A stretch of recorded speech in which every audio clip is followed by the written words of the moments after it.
Hello everyone, welcome po sa Algrowth TV.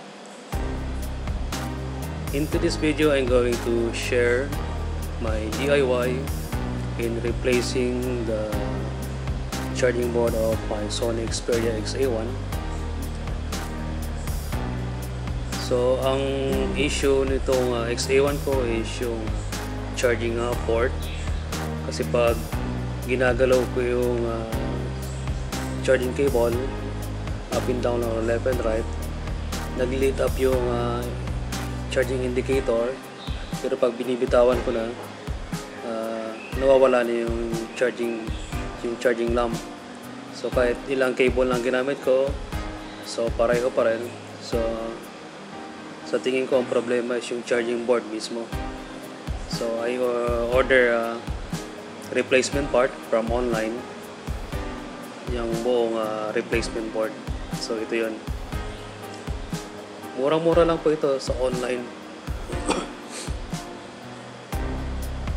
Ito po yung charging board. So papalit lang ko ng buo yung sa XA1.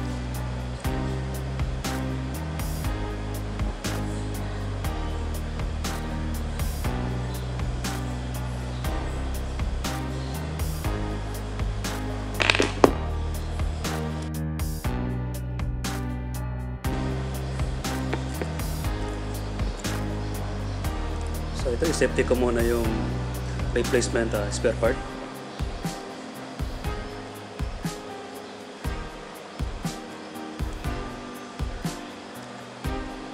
So yung mga tools na gagamitin, usually yung T-size screwdriver. Meron na bibili niya na isang set. Tulad itong nasa bandang kanan ko. Hindi ko lang alam eksakto yung sukat ng screw nitong Xperia. Pero yung nabibili naman na one set, universal, maraming option ng sizes. May T1, T3. So, hanapin mo lang ngayon yung compatible na small screw. Okay, so importante bago mo umpisahan yung pagbubukas ng unit, make sure na naka-turn off ng power ng unit. Tapos kung pwede mong i-discharge muna yung kamay, kasi yung kamay natin meron siyang maliit na voltage para sa safety ng ports. Hawak mo lang yun sa isang metal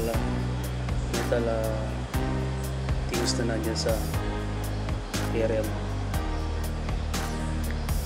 So itong back cover ng Xperia XA1, wala naman tong screw, nakadikit, naka-gum. So mostly sa mga shops, kung fresh pa yung unit, mahirap tanggalin. Ginagawa nila, binoblow nila yan ng heater para lumambot lang yung gum sa double-sided. So itong unit ko, na-open ko na yan before dahil nagpalit ako ng baterya. So mas madali na para sa akin.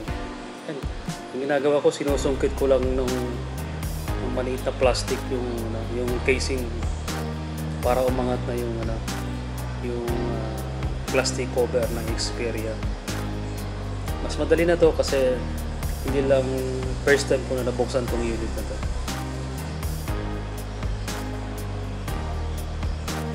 So dahan-dahan lang sir, dahan nyo nang buksan. Lalo yung mga press na unit, yung bagong-bago na hindi pa nabuksan, matigas yung dikit. Kung DIY, kung wala ka nung blower doon sa mga repair shop, pwede mong gamitin yung hair dryer. Ayan, nabuksan ko na.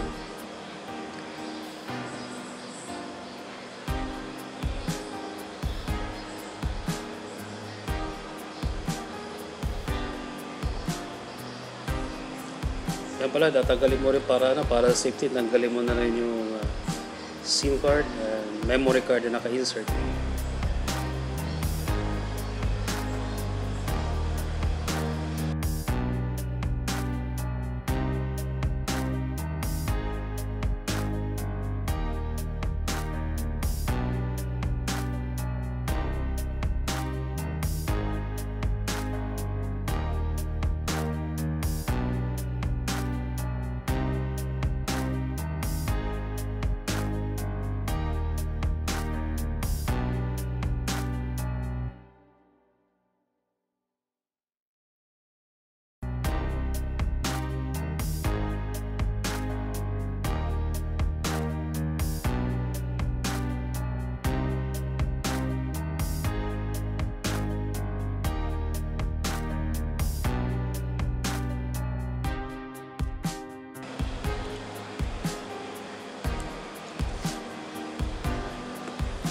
Kaya ito i-zoom ko para mas makita nyo.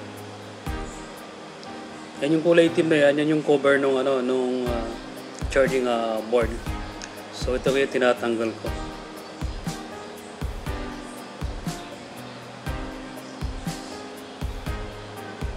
Medyo hindi maganda yung pagkaka-pwesto ko ng camera, kaya pasensya na po, hindi masyado makita yung ilalim. Pero lalabas na ba yan sa may part? Yan. Naula ko na.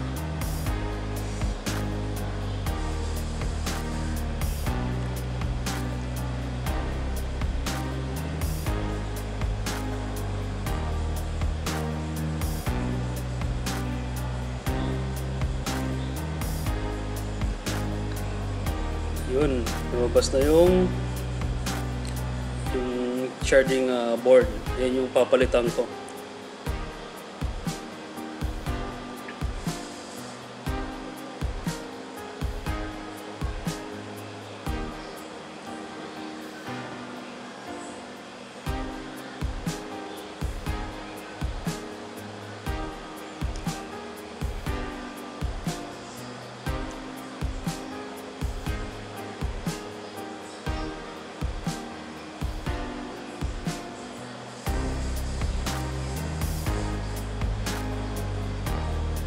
Nakuha ng camera pero tinatanggal ko lang yung ribbon,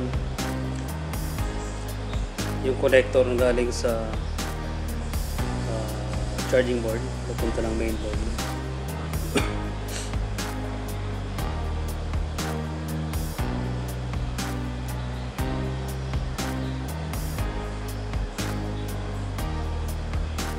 Yan, ito yung ribbon connector.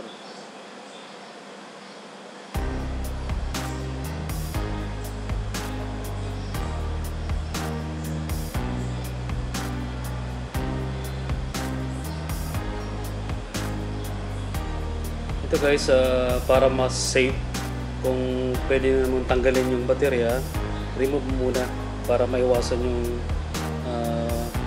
posibleng pagkasira. Yan. Tinanggal ko muna yung baterya. Dapat kanina ko pa tinanggal, kaya lang medyo na kalimutan ko.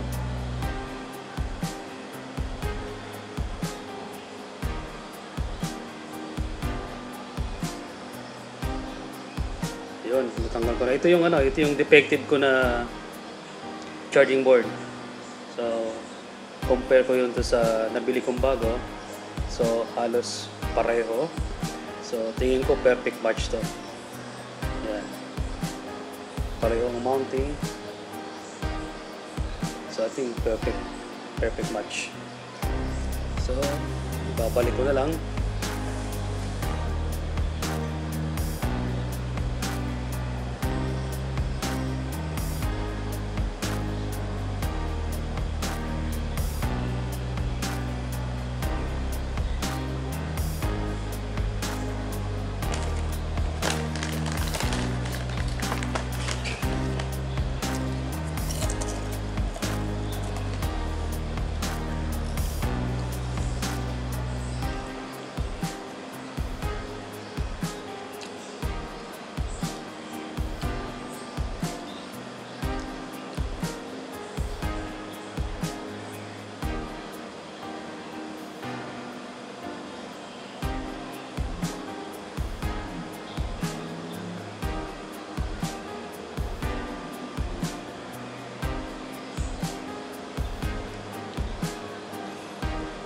Tinanggal ko lang yung rubber kasi yung replacement walang rubber doon sa terminal, parang insulator yata yan. Tapos lagay ko doon sa replacement. So ito, ready na yung yung charging board.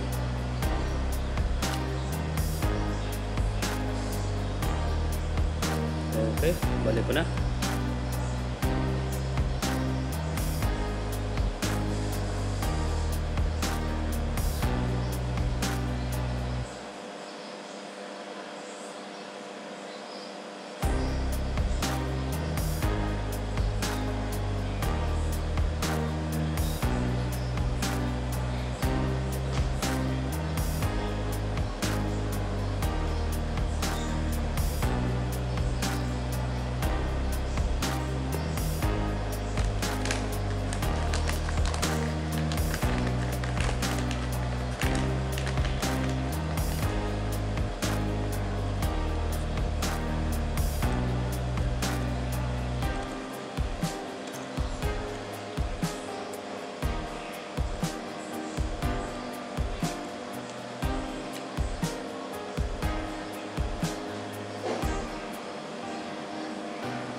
Yan po kasi dinagat ng camera kanina.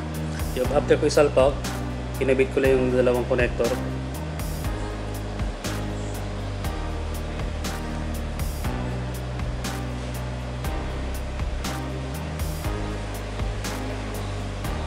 Tapos ito yung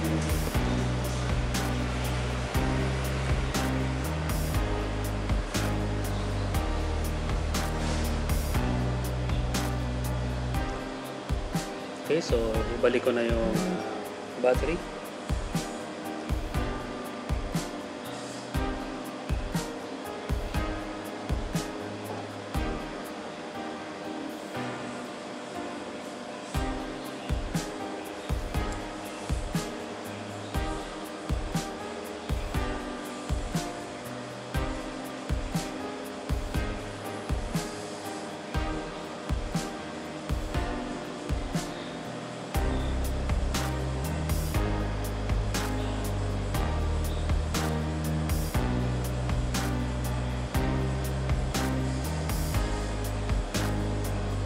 Okay, bago ko i-fix yung cover, i-try natin kung mag-work yung bagong board.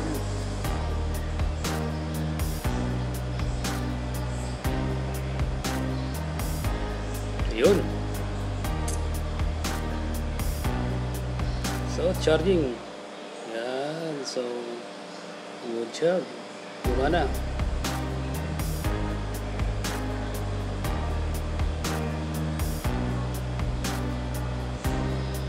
Yun. Okay. So, confirm yung problema natin yung charging board. Yan. May indicator light na siya. Charging lamp.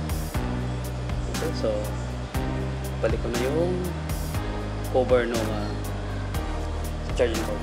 Ito yung kulay black.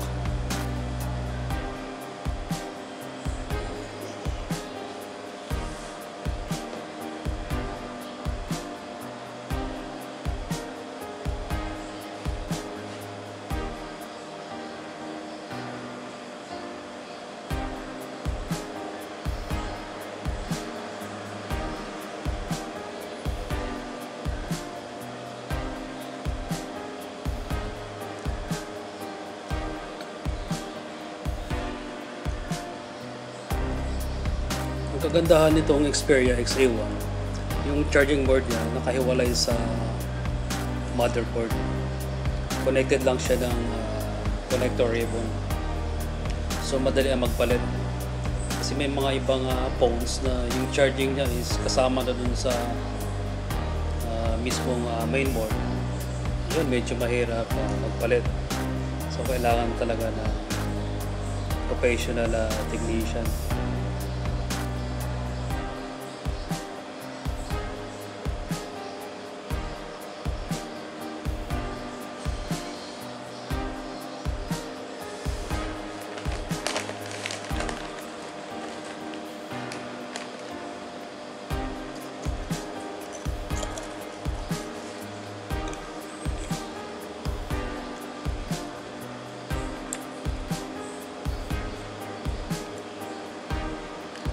Ito, sorry, hindi na kuha ng camera yung Pero ginagawa ko, binabalik ko lang naman yung yung cover, ito yung kulay black.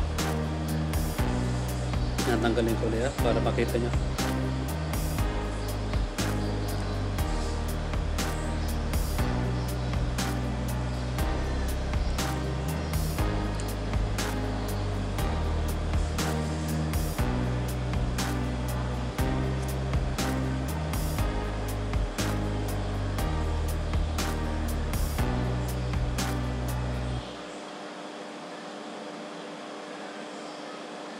Okay guys, that's all for this tutorial, and see you next time in my new videos. Bye bye.